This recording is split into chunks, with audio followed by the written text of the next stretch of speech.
ఇప్పుడు ఉన్న చాలా మంది అంబేద్కర్ గారిని రిజర్వేషన్స్ గురించి ద్వేషిస్తున్నారు. కానీ ఆయన ఈ దేశం కోసం ఏమేం చేశారో తెలిస్తే ఆశ్చర్యపోతారు.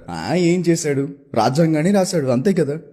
ఇప్పుడు ఆ రాజ్యాంగం కూడా పాతదైపోయింది. మళ్ళీ కొత్త రాజ్యాంగాన్ని రాయాలి అనేవాళ్ళు కూడా ఉన్నారు. కానీ మీకు తెలుసా, అంబేద్కర్ రిజర్వేషన్స్ కాన్స్టిట్యూషన్ మాత్రమే కాదు, 1935లో ఆర్బీఐ రిజర్వ్ బ్యాంక్ ఆఫ్ ఇండియాను స్థాపించడానికి ముఖ్య పాత్ర పోషించింది అంబేద్కర్ గారు. గాంధీ గారి సత్యాగ్రహ ఉద్యమం అందరికీ తెలుసు. కానీ దానికి 3 సంవత్సరాల ముందే అంబేద్కర్ 1927లో మహడ్ సత్యాగ్రహ ఉద్యమం చేసి దళితులకు చెరువులో నీరు తాగే హక్కు కోసం పోరాడాడు. నీరు కోసం పోరాటమా అని మనకు నవ్వు రావచ్చు. మరేం చేస్తాం చెప్పండి? ఆ కాలంలో దళితులకు నీరు తాగే అదృష్టం కూడా లేదు, పబ్లిక్ వాటర్ సోర్సెస్ నుండి. అంతేకాదు, అంబేద్కర్కి ముందు కూలీలు రోజుకి 14 గంటలు ఖచ్చితంగా పనిచేయాలి.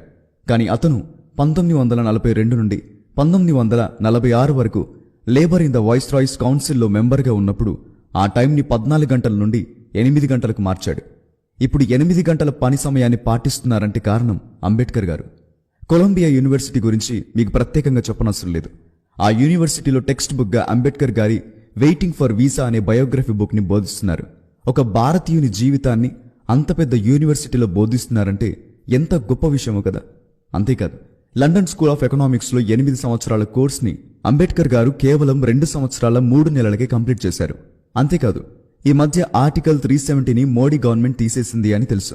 కానీ కాన్స్టిట్యూషన్ రాస్తున్నప్పుడు ఈ ఆర్టికల్ రాజ్యాంగంలో ఉండకూడదు, అది భారతీయుల యూనిటీని దెబ్బతీస్తుంది అని వాదించాడు. అంతేకాదు, అంబేద్కర్ ఏకంగా 3 సంవత్సరాల పాటు హిందూ కోడ్ బిల్ కోసం పోరాటం చేశాడు.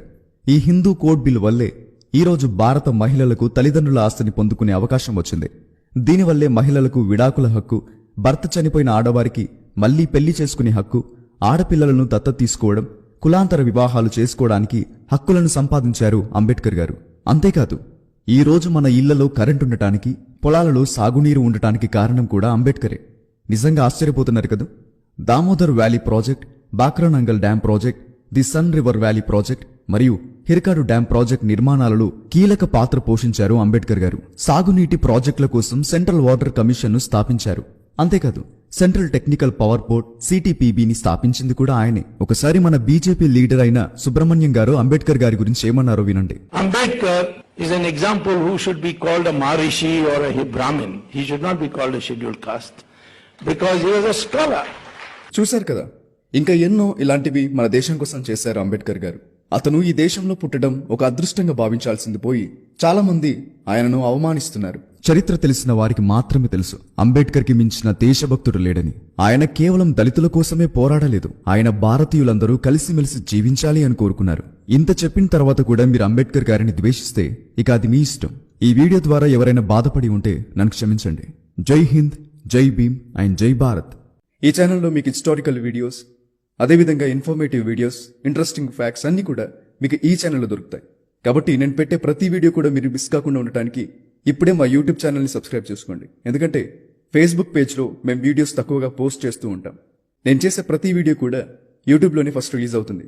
కాబట్టి మీరు నేను పెట్టే ఏ వీడియో కూడా మిస్ కాకుండా ఉండటానికి ఇప్పుడే కామెంట్ బాక్స్లో కనిపిస్తున్న మా యూట్యూబ్ ఛానల్ లింక్ని ఓపెన్ చేసి ఇప్పుడే మా ఛానల్ని సబ్స్క్రైబ్ చేసుకోండి. నెక్స్ట్ మరొక ఇంట్రెస్టింగ్ వీడియోతో మళ్ళీ కలుద్దాం. Thank you for watching.